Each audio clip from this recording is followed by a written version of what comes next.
진짜? 언제 줄 거예요? 예전에 귀화할 때 시험지 한번 내가 해야 될 것 같아요. 그 선생님 드릴게요. 너무 놀랐어요. 12척 진짜라고 그러신 것 때문에. 선생님 진짜예요. 네. 또 마지막 가문으로 된 거. 살고자 하면 죽고, 죽고자 하면 산다. 이런 얘기 하셨어요. 한 번만 좀 일찍 얘기하시죠. 다 들었어요. 근데 이 얘기, 죽고자 하면 살고, 살고자 하면 죽고자, 이 얘기를 언제 어떻게 하셨냐면 참 탁월한 사람인 거예요. 중국의 역사서인 송사의 유기전을 읽다가 그 안에 이런 내용을 본 거예요. 죽음 속에서 살 길을 찾는다 라는 사중구생이라는 단어를 본 거예요. 와, 죽음 속에서도 살 길이 있구나. 사중구생을 곱씹은 거예요. 그러다가 진짜 죽음 속의 상황을 만난 거예요. 그때가 언제일까요? 명량을 앞두고, 명량해전을 앞두고. 적은 330척의 수만 명이에요. 우리는 12척밖에 안 되잖아요. 말이 돼요? 진짜 죽음 속 아니에요? 너무 고민했던 거예요. 병사들의 사기가 바닥으로 떨어진 거예요. 전화 찬스인가요?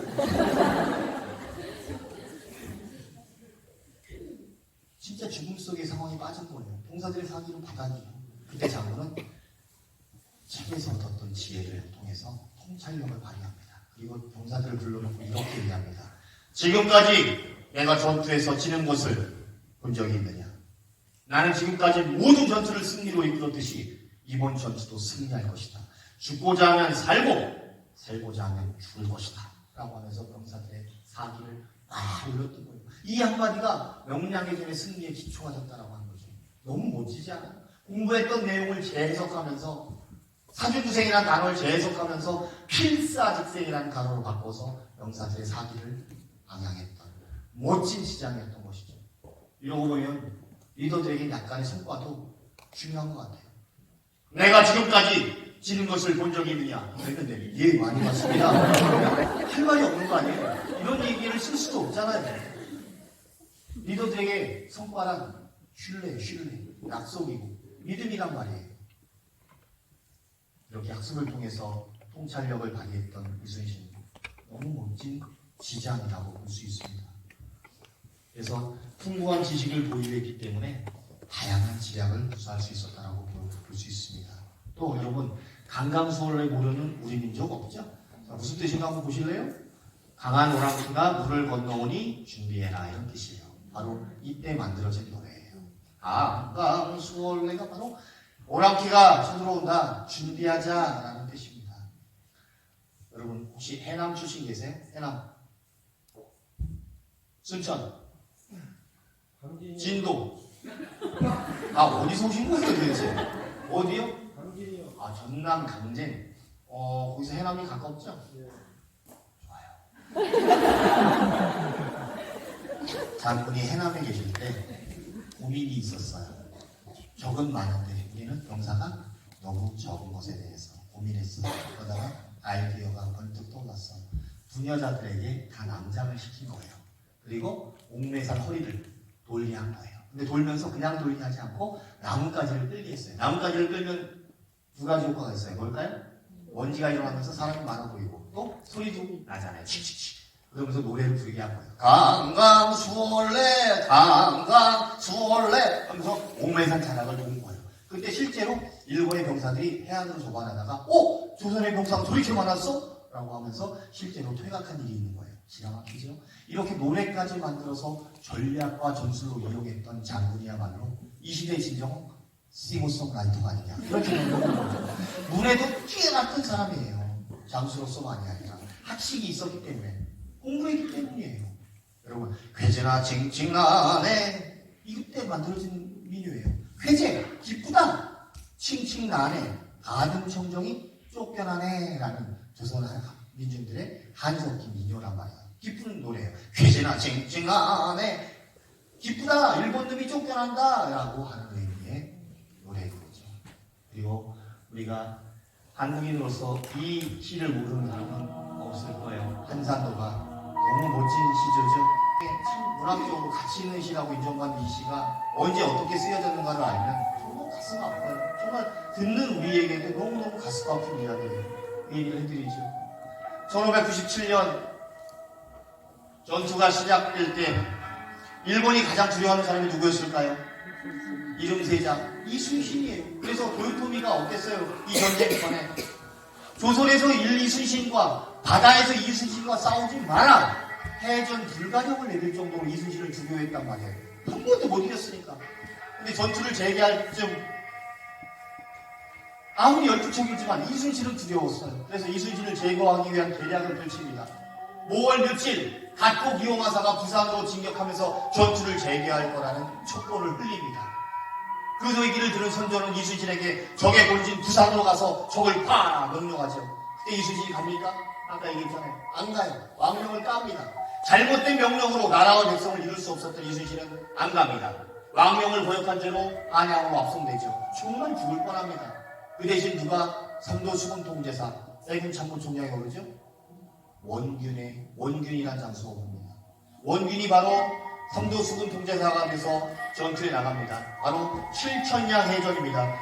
이 칠천량 해전에서 원균은 완전 패배당합니다. 몰살당합니다. 그리고 본인도 죽습니다.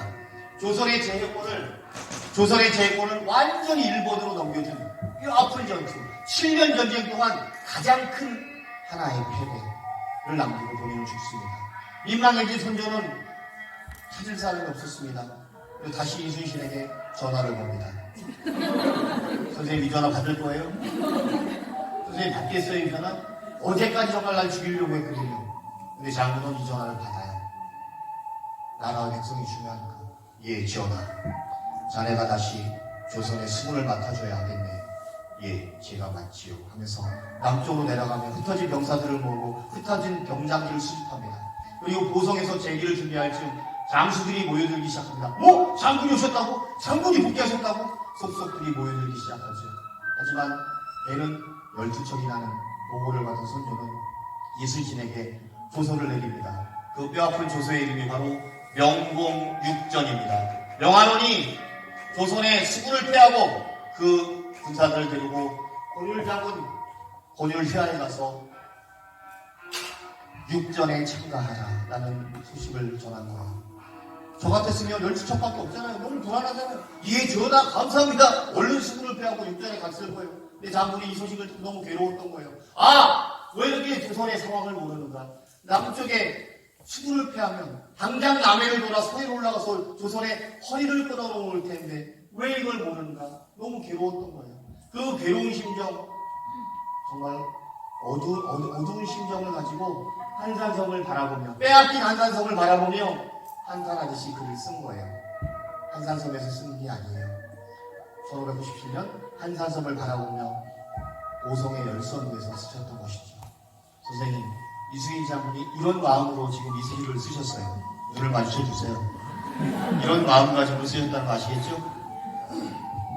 자, 같이 읽겠습니다. 한산성 달 밝은 밤에 수에 혼자 앉아 큰 칼 옆에 차고 깊은 시름하는 차에 어디서 일성호가는 남해를 끝나니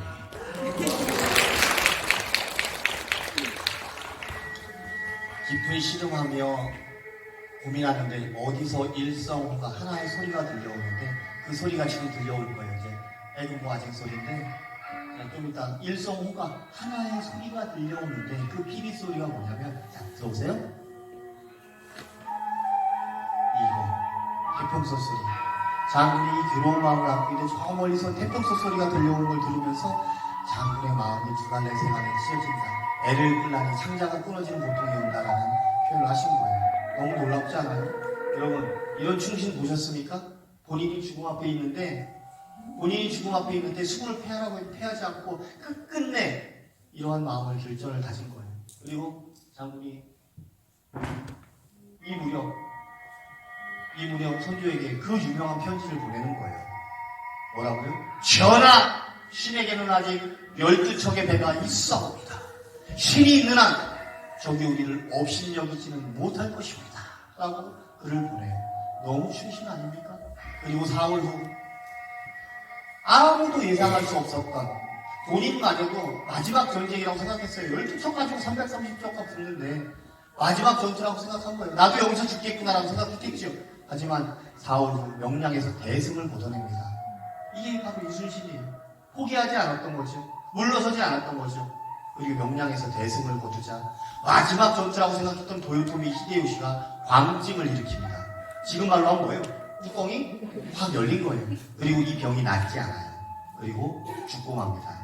장군은 손 하나 대지 않고 족장을 죽인 킬러라는 것입니다. 야, 멋지지 않아요?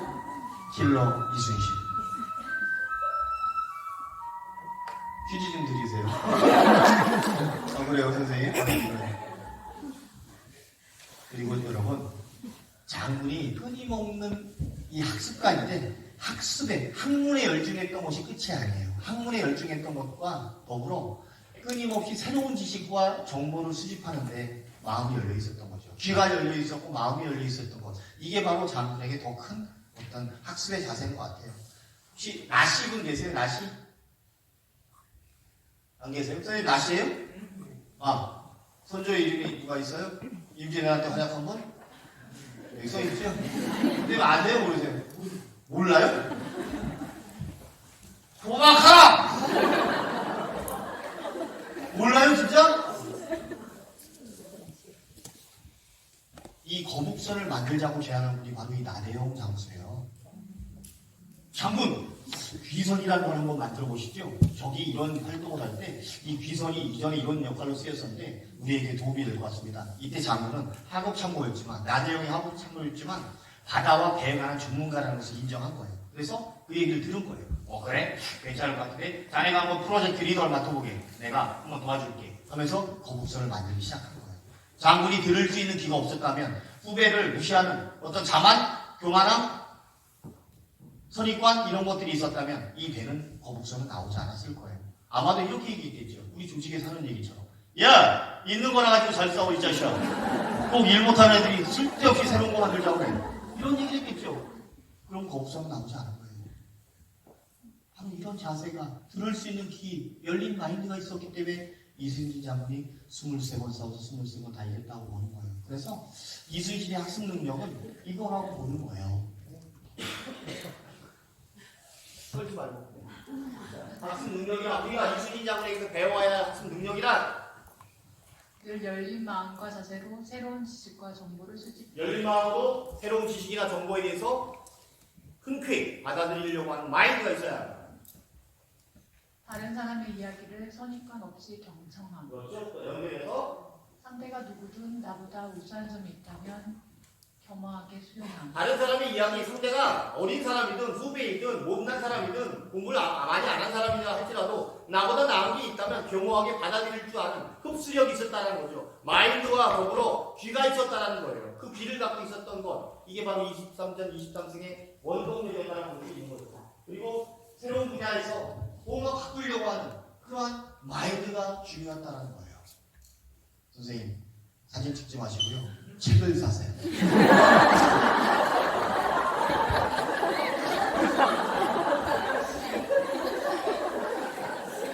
용서해 주세요, 선생님. 한번 얘기 나오면 여쭙겠습니다. 제 책 이름이 뭐라고요? 리더십 난중일기에 묻다. 이순신 자를 한자도 안 들어갑니다. 네, 맞습니다. 그래서 이순신 장군은 듣는 기술로 학습을 완성했다라고 보는데요. 여러분, 우리 귀를 세 가지로 구분해요, 보통. 웨이, 중이, 예의. 의학적으로. 근데 의미학적으로도 그렇게 볼 수 있더라. 웨이는 들을 수 있는 귀잖아요. 소리를 듣는 귀예요. 준비하지 않아도 들어요, 우리는. 하지만 그 안에 있는 중이의 역할은 뭐예요? 이 사람의 이야기를 올바로 알아듣는 귀를 우리는 중이라고 할 수 있어요. 그러면 그 안에 있는, 깊이 안에 있는 내의의 역할은 뭘까요?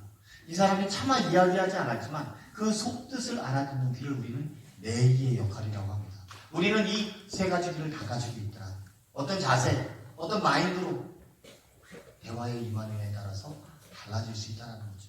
바로 이 열린 마인드, 열린 귀, 이게 바로 이순신의 가장 큰 학습 능력이었다는 거. 여러분, 지혜는 들음에서 오고 후회는 말함에서 온다는 독일 속담이 있습니다.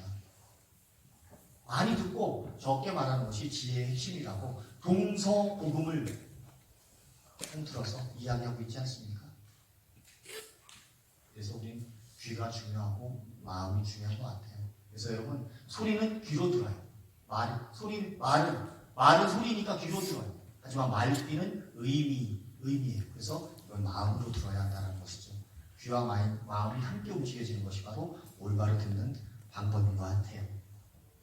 자, 그리고 정리해보면 여러분들의 조직이 어떤가 한번 돌아보고 점검해 보겠습니다.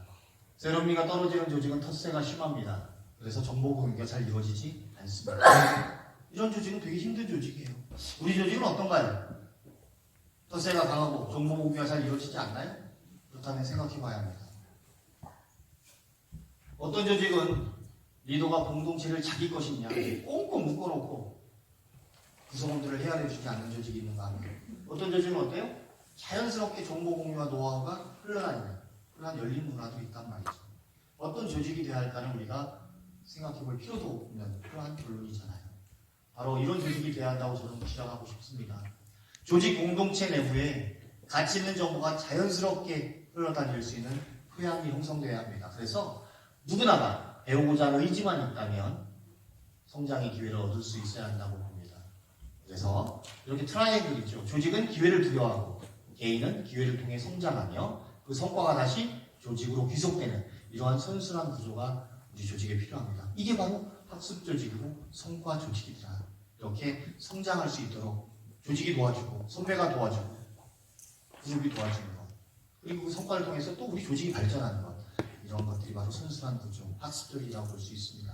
여러분들이 좀 더 높은 지위로 올라갈수록 후배들이 성장할 수 있도록 자기 개발에 기회를 주고 또 도움도 주고 지원해주는 그런 리더십을 발휘했으면 하는 그런 마음이 있습니다.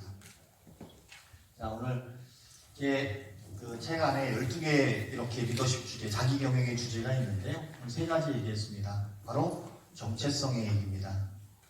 이순희 장군이 무인의 길로 들어섰듯이 우리는 조직 안에서 올바로 정체성을 찾으려면 내가 맡은 역할, 바로 임무와 업무를 분명히 판단할 줄 아는 현명한 여러분들이 되시기 바랍니다. 둘째, 상관의 지시에 노라고 얘기하는 것이 중요한 것이 아니라 책임감을 가지고 일할 수 있는 조직 문화가 중요하다. 그래서 내가 보조하는 건 어렵다고 하더라도 후배들이 보조하려고 할 때 그들을 온전히 이해하고 책임감 있는 사람이라고 받아들이는 보호의 마인드로 후배들에게 한 균형 있는 리더십을 발휘했으면 좋겠다. 그리고 3번째, 리더가 무식하면 뭐라고요? 죄가 된다는 것, 가슴 깊이 받아들이셨으면 좋겠어요. 그래서 학습하는, 또 후배들을 성장시키는 그런 리더십을 발휘하는 여러분들이 됐으면 합니다. 마지막 한 페이지는 바로 제가 좋아하는 손자병법의 이야기입니다. 에게 전쟁을 치르기 전에 전략을 잘 짜서 승리하는 자는 다른 싸움에서도 계속 이길 공산이 크다. 하지만 이미 패하고 나서 뒤늦게 대책을 세우는 자는 다음 전투에서도 이길 가능성이 낮다. 계산이 많으면 이기고 계산이 적으면 지는 것이다. 하물며 계산이 없을 때는 말할 것도 없다. 동의하시나요? 우리 선생님들 지금까지 얼마나 많은 계산을 하고 이 자리에 오셨나요? 아무런 계산이 없이 이 자리에 오셨다면 지금에 만족하셔야 합니다. 하지만 지금보다 나은 삶, 나은 성과, 나은 행복들을 기대한다면 지금부터 준비하고 계획하고 계산이 분명히 뒤따라야겠죠. 그런 실행력들이 여러분들의 리더십에 포함이 됐으면 합니다. 오늘 즐거운 시간이었습니다. 마치겠습니다.